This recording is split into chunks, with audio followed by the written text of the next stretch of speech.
سيئات أعمالنا من يهده الله فلا مضل له ومن يضلل فلا هادي له ونشهد أن لا إله إلا الله وحده لا شريك له ونشهد أن سيدنا ونبينا ومولانا محمدا عبده ورسوله صلى الله تبارك وتعالى عليه وعلى آله وصحبه وبارك وسلم تسليما كثيرا كثيرا. أما بعد، فعن أبي هريرة رضي الله تعالى عنه أنه قال قال رسول الله صلى الله عليه وسلم: من كان يؤمن بالله واليوم الآخر فليكرم ضيفه، ومن كان يؤمن بالله واليوم الآخر فلا يؤذ جاره، ومن كان يؤمن بالله واليوم الآخر فليقل خيرا أو ليصمت، أو كما قال صلى الله عليه وسلم. حضرات علماء کرام، محترم بزرگوں، بھائیوں، نوجوان ساتھیوں اور پردہ نشین ماں اور بہنوں، اللہ کا فضل و کرم، اس کا انعام و احسان ہے کہ اس نے ہم سب کو جامعۃ الشیخ ابو الکلام ٹائٹل مدرسے کے زیر اہتمام منعقد ہونے والے اس دینی اور ایمانی پروگرام میں شرکت کی سعادت اور توفیق میسر فرمائی۔ اللہ تعالی ہمارے اس اجتماع کو اور مل بیٹھنے کو اپنی بارگاہ میں قبولیت کا شرف نصیب فرمائے، اور اس مدرسے کو، مدرسے کے ذمہ داران، اساتذہ، طلبہ، معاونین و محبین سب کو اللہ اپنی بارگاہ میں قبول فرمائے۔ جو بچے اس مدرسے میں زیر تعلیم ہیں وہ مستحق مبارکباد ہیں کہ اللہ تعالی نے ان کو قرآن پاک کی تلاوت کا صحیح سلیقہ سیکھنے کا موقع میسر فرمایا، اور دین کے بنیادی عقائد و مسائل سے واقف و باخبر ہونے کی توفیق نصیب فرمائی۔ اللہ تعالی یہاں زیر تعلیم تمام بچوں کے علم میں اور عمر میں خوب خوب برکت عطا فرمائے، اور ان کو بہترین حافظ و قاری، عالم باعمل اور دین کا داعی اور مبلغ بن کر زندگی گزارنے کی توفیق نصیب فرمائے۔ جو حضرات اس حلقے میں اور ایریے میں رہنے کے باوجود اس مدرسے کے فیوض سے مستفید نہیں ہو رہے ہیں، ان کو بھی اس موقع پر یہ عزم اور پختہ ارادہ کرنا چاہیے کہ ہم بھی مدرسے سے مکمل طور پر وابستگی کا مظاہرہ کریں گے، خود بھی علم کے اس نور سے اپنے سینے کو منور کریں گے جو ان مدارس کے ذریعے عام کیا جاتا ہے، اور اپنے بچوں کو بھی نور نبوت سے مالا مال کرنے کی فکر و کوشش کریں گے۔ مدارس اسلامیہ کے زیر اہتمام و انتظام اس طرح کے پروگراموں کے انعقاد کا ایک مقصد یہ بھی ہوا کرتا ہے کہ جو لوگ مدرسے سے جڑے ہوئے نہیں ہیں اور مدرسے سے استفادہ نہیں کر رہے ہیں، ان کو ترغیب دی جائے کہ آپ علوم نبوت سے محروم ہو کر زندگی نہ گزاریں، قرآن پاک کی تلاوت کا سلیقہ سیکھیں اور دین کی بنیادی معلومات سے واقف ہوں۔ اللہ کا کتنا بڑا کرم ہے کہ اس نے آپ کو ایسے علاقے میں، ایسے دیش میں زندگی گزارنے کا موقع دیا ہے جہاں قدم قدم پر قومی مدارس اور دینی مکاتب موجود ہیں۔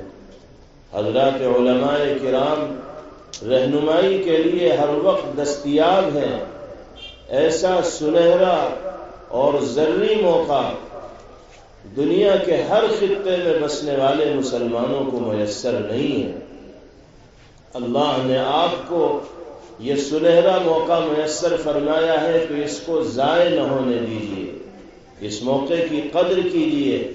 اور قدردانی کا تقاضا یہی ہے کہ جو نور علم ان مدرسوں کے ذریعے عام کیا جا رہا ہے، ہم خود بھی علم کی اس روشنی سے فائدہ اٹھانے والے ہوں اور اپنی نسلوں کو بھی اسی نور علم میں پروان چڑھانے کی فکر و کوشش کرنے والے ہوں۔ اللہ تعالی ہم سب کو مدارس قومیہ، مکاتب دینیہ اور علماء کرام سے مربوط ہو کر جڑ کر زندگی گزارنے کی توفیق اور سعادت میسر فرمائے۔ آمین۔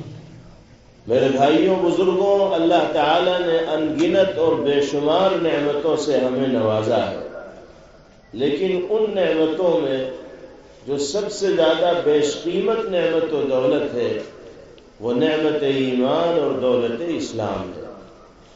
اللہ نے ہماری جانب سے کسی مطالبے کے بغیر ایمان و اسلام کی دولت و نعمت سے ہمیں سرفراز فرما دی۔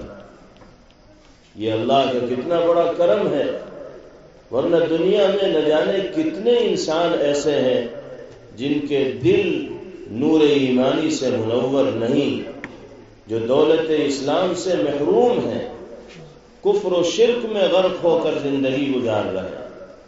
اللہ نے ہمارے اور آپ کے دلوں کو اپنے فضل و کرم سے نور ایمانی سے روشن فرمایا۔ عظیم الشان دولت سے باری تعالی نے ہمیں سرفراز فرمایا۔ ہماری ذمہ داری ہے کہ ایمان ہی پر جینے والے بنے اور ایمان ہی پر مرنے کا جذبہ رکھنے والے ہوں۔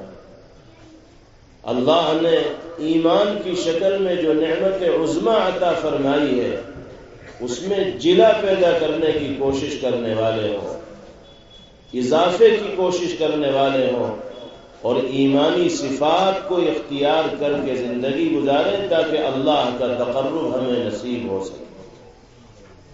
سرکار دو عالم جناب محمد الرسول اللہ صلی اللہ تعالی علیہ وسلم نے مختلف احادیث طیبہ میں ایمانی صفات کا تذکرہ فرمایا اور ان ارشادات عالیہ کے ذریعے پیغمبر علیہ الصلاۃ والسلام نے دنیا میں بسنے والے مسلمانوں کو یہ پیغام دیا ہے کہ تم ان صفات کے حامل بن کر زندگی گزارو اگر واقعتاً تم مومن و مسلمان۔ چنانچہ سیدنا حضرت ابو ہریرہ رضی اللہ تعالی عنہ نے نبی کریم علیہ الصلاۃ والسلام کا جو ارشاد گرامی نقل فرمایا، جو آپ کے سامنے ذکر کیا گیا، اس میں بھی پیغمبر علیہ الصلاۃ والسلام نے ایمان والوں کی 3 پہچان بتائی ہے، 3 شناخت بتائی ہے ایمان والوں کی۔ ہم اپنے اندر جھانکیں اور اپنا محاسبہ کریں اور جائزہ لیں کہ نبی کریم علیہ الصلاۃ والسلام نے ایمان والوں کی جو 3 پہچان و شناخت بتائی ہے وہ ہماری زندگی میں موجود ہے یا نہیں۔ کیا ہے وہ 3 پہچان؟ پہلے نمبر پر آپ نے ارشاد فرمایا، من كان يؤمن بالله واليوم الآخر فليكرم ضيفه، جو شخص اللہ کی ذات پر اور آخرت کے دن پر ایمان لانے والا ہے تو اسے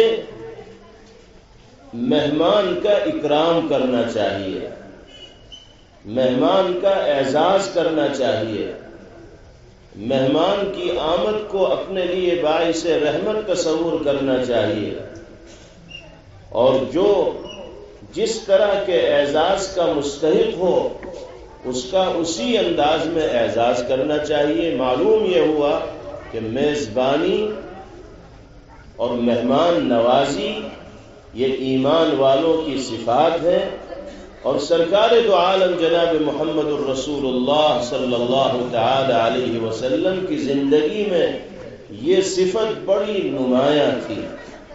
حضرت خدیجۃ الکبریٰ رضی اللہ تعالی عنہا نے نبی پاک علیہ السلام کی جو چنیدہ اور منتخب صفات ذکر فرمائی ہیں، ان میں سے ایک صفت پیغمبر علیہ السلام کی یہ بھی بیان فرمائی کہ آپ مہمانوں کی ضیافت اور میزبانی بڑی دلچسپی اور لگن کے ساتھ فرمایا کرتے تھے۔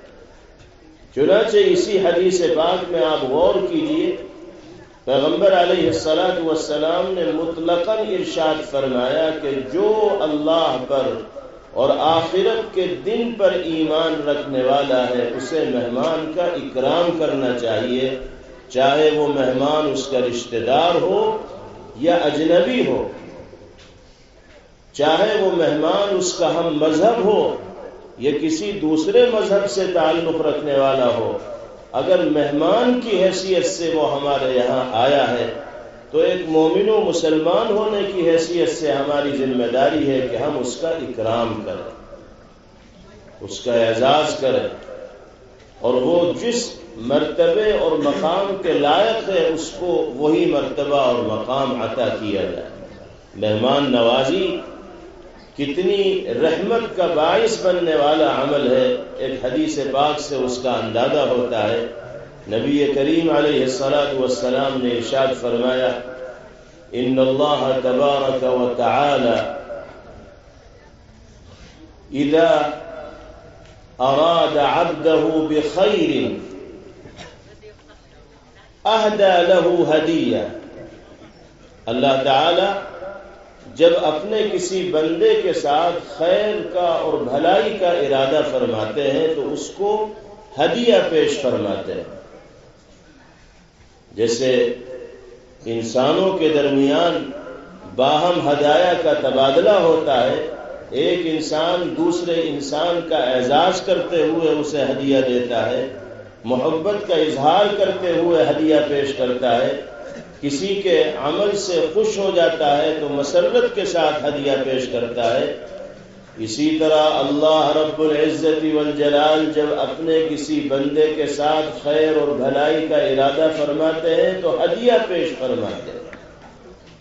صحابہ کرام رضوان اللہ علیہم اجمعین نے دریافت کیا، پوچھا، سوال کیا کہ یا رسول اللہ وما تلک الہدیہ، اے اللہ کے رسول صلی اللہ علیہ وسلم یہ تو بتائیے کہ اللہ رب العزت والجلال جو ہدیہ اپنے بندے کو پیش فرماتے ہیں وہ ہوتا کیا ہے؟ ہمارے درمیان جو ہدایہ چلتے ہیں اللہ کی جانب سے تو یقیناً ہدیہ کوئی الگ ہی ہوگا، آپ اس کی وضاحت فرما دیں کہ اللہ پاک جو ہدیہ پیش فرماتے ہیں وہ ہوتا کیا ہے؟ جواب سنیے نبی کریم علیہ السلام کا۔ آپ نے ارشاد فرمایا، بِضَيْفٍ يَنزِلُ بِهِ بِرِزْقِهِ، اللہ تعالی ہدیے کی شکل میں اپنے بندے کے گھر ایک مہمان بھیجتے ہیں جو اپنی روزی لے کر اس کے گھر جاتا ہے۔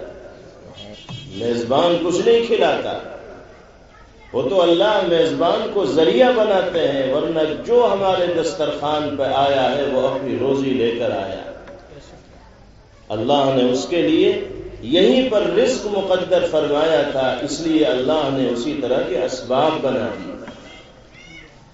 اس کے بعد جو جملہ نبی کریم علیہ السلام نے ارشاد فرمایا وہ ایسی بشارتوں سے بھرا ہوا ہے کہ اس کو تو سن کر کبھی کوئی ایمان والا کسی مہمان کو آتا دیکھ کر اپنی پیشانی پر بل نہیں لائے گا، بلکہ ہمیشہ خوشی اور مسرت کے ساتھ مہمان کا استقبال کرے گا۔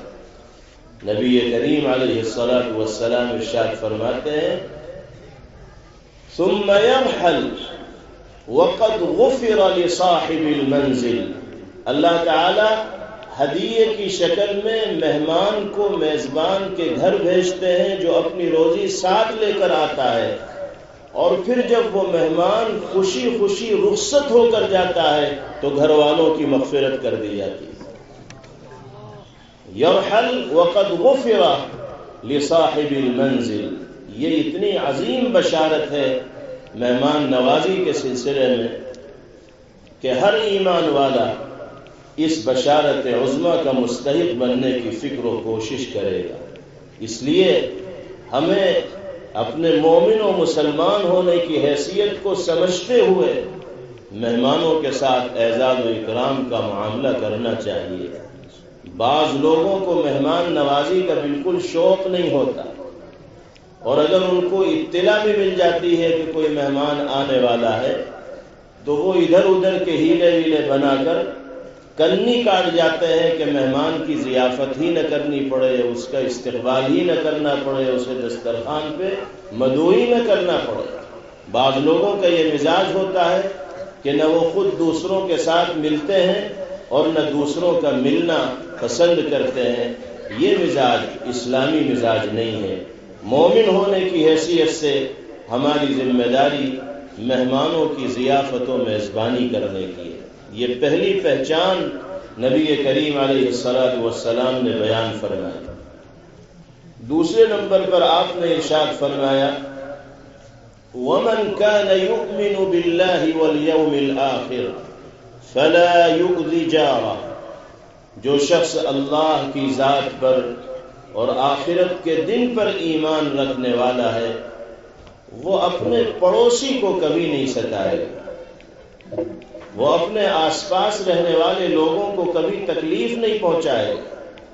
اس کا مطلب یہ نہیں ہے کہ ایمان والا گھر والوں کو ستا سکتا ہے، والدین کو پریشان کر سکتا ہے، بیوی کی حق تلفی کر سکتا ہے، بھائیوں پر زیادتی کر سکتا ہے، یہ مطلب اس کا ہرگز نہیں۔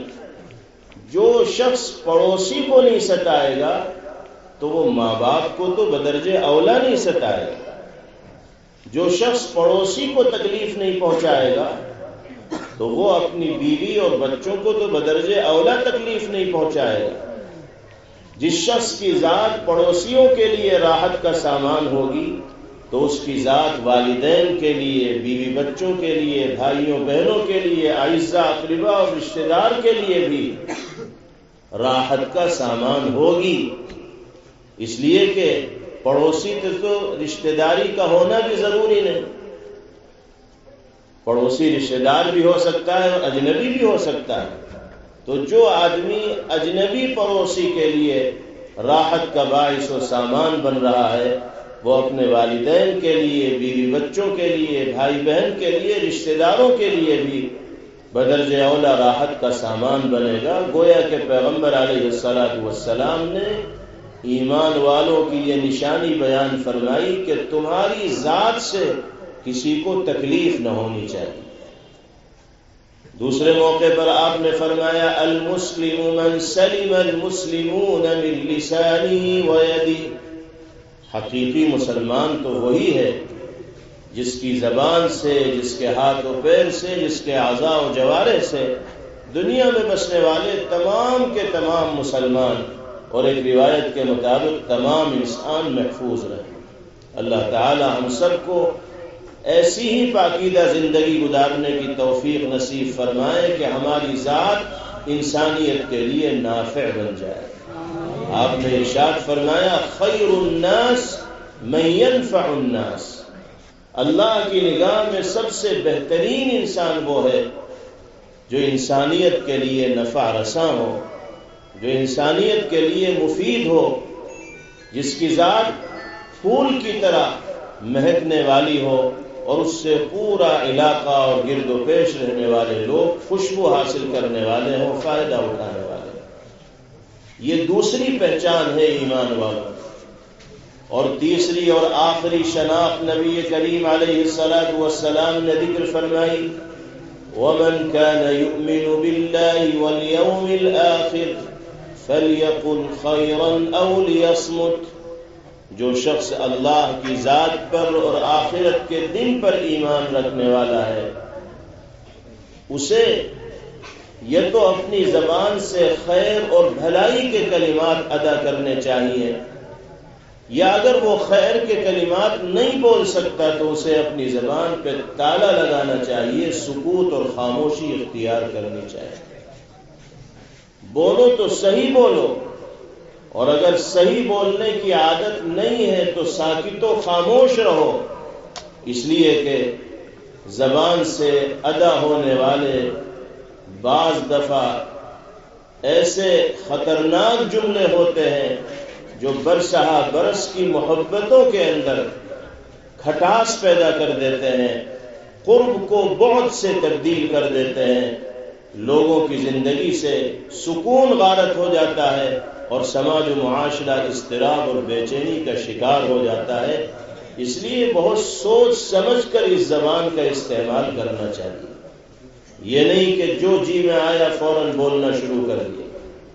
نبی کریم علیہ السلام نے ایک موقع پر ارشاد فرمایا، مقام الرجل بالصمت افضل من عبادت 60 سنة او کما قال صلی اللہ علیہ وسلم۔ انسان کا بعض مواقع پر خاموش رہ جانا 60 سال کی عبادت سے بھی زیادہ فضیلت رکھنے والا عمل ہے۔ بہت سے مواقع ایسے آتے ہیں کہ غصہ بالکل سر پہ چڑھا ہوا ہوتا ہے اور جی میں آتا ہے کہ بس جو زبان پر آ رہا ہے سب اگل دوں، لیکن آدمی اس وقت کنٹرول کر لیتا ہے تو بہت سے مفاسد سے اور بگاڑ سے وہ اپنے آپ کو اور سماج کو بچا لیتا ہے۔ اور اگر وہ غصے میں مغلوب ہو کر وہ سارے برے جملے اپنی زبان سے ادا کر دیتا تو اس کا انجام کیا ہوتا؟ سالوں تک اس خرابی کو صاف کرنا ممکن نہ ہو پاتا جو غلط زبان استعمال کرنے کی وجہ سے عام ہو گئی۔ اس لیے بہت سوچ سمجھ کر زبان کا استعمال انسان کو کرنا چاہیے۔ جو تیر انسان اپنی زبان سے کسی کے دل میں چبھاتا ہے اسے کوئی مرہم اس زخم کو مندمل نہیں کر پاتا۔ سالوں گزر جاتے ہیں زبان سے لگے ہوئے تیر کے زخم کو مندمل کرنے میں اور ٹھنڈا کرنے میں اور صحیح کرنے میں۔ عربی شاعر نے یہی تو کہا ہے، جراحات السنان لها التیام ولا یلتام ما جرح اللسان۔ تیر و تلوار سے لگائے ہوئے زخم تو بھر جاتے ہیں، لیکن زبان سے جو زخم لگتا ہے وہ آسانی سے بھرتا نہیں ہے۔ کوئی مرہم مارکیٹ میں ایسا نہیں ملے گا کہ آپ اسے یوز کریں، استعمال کریں اور زبان سے لگائے ہوئے زخم کو بھر دیں۔ اس لیے بہت سوچ سمجھ کر زبان کا استعمال ہونا چاہیے۔ ایمان والوں کی یہ پہچان بتائی گئی۔ یہ 3 نشانیاں جناب رسول اللہ صلی اللہ علیہ وسلم نے اس حدیث پاک میں بیان فرمائی ہیں۔ ہم سب اللہ کے فضل و کرم سے مومن و مسلمان ہیں، مدرسے کی دعوت پر یہاں جمع ہیں۔ اللہ نے دینی اور ایمانی غیرت سے بھی ہمیں مالا مال کیا ہے، تبھی ہم مدرسے کی دعوت پر آئے ہیں۔ تو ہماری یہ ذمہ داری اور فریضہ ہے کہ ہم ان ایمانی صفات کو اپنے اندر لازمی طور پر پیدا کریں۔ اگر کسی بھی صفت میں کوئی خامی عملی اعتبار سے ہمارے اندر پائی جا رہی ہو تو اس کا ازالہ کریں اور کامل صفات اپنے اندر پیدا کرنے کی ہر ممکن فکر و کوشش کریں۔ اللہ تعالی ہم سب کو سچا پکا مومن و مسلمان بن کر زندگی گزارنے کی توفیق نصیب فرمائے۔ اس مدرسے کو اللہ تعالی ہمہ جہت ترقیات سے مالا مال فرمائے، شرور و فتن سے محفوظ فرمائے، اور آپ سب کی حاضری کو اللہ اپنی بارگاہ میں قبول فرمائے۔ وآخر دعوانا ان الحمد للہ رب العالمین۔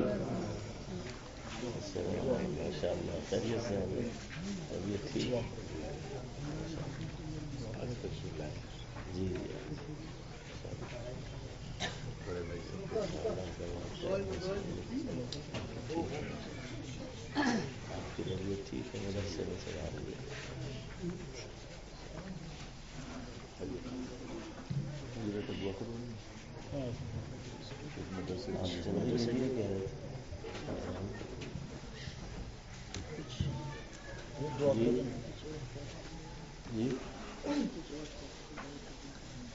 آپ کیجیے نا، چلو